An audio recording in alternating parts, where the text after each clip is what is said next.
Hi hello ನಮಸ್ತೆ ಎಲ್ಲರಿಗೂ. ಇವತ್ತು ನಾನು ವಿಡಿಯೋ ಮಾಡ್ತಾ ಇರೋದು ವೇಸ್ಟ್ ಪೀಸಲ್ಲಿ ನಮ್ಮ ಪಾಪುಗೆ ಒಂದು ಫ್ರಾಕ್ ಸ್ಟಿಚ್ ಮಾಡಿದ್ದೀನಿ. ಅದು ಸ್ಟಿಚ್ ಮಾಡಾದಮೇಲೆ ಪಾಪುಗೆ ಹಾಕಿದ್ರೆ ಯಾವ ಥರ ಇರುತ್ತೆ ಅಂತ ತೋರಿಸ್ತಾ ಇದ್ದೀನಿ. ನೋಡಿ, ಔಟ್ಫಿಟ್ ಈ ಥರ ಬರುತ್ತೆ ಪಾಪುಗೆ. ಬ್ಯಾಕ್ ತಿರ್ಗಮ್ಮ.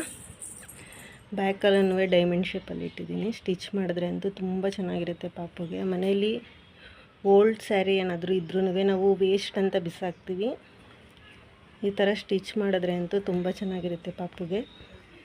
ಸ್ಲೀವ್ಸ್ಗೆ ಈ ಥರ ಚಿಕ್ಕ ಚಿಕ್ಕದಾಗಿ ನೆರಿಗೆ ಇಟ್ಟಿದ್ದೀನಿ ನಾನು.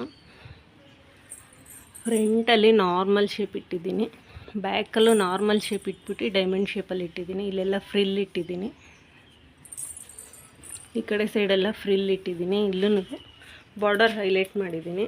ವೇರ್ ಮಾಡಿದ್ರೆ ಅಂತೂ ತುಂಬ ಚೆನ್ನಾಗಿರುತ್ತೆ.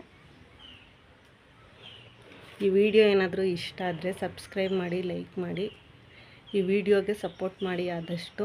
Thank you friends.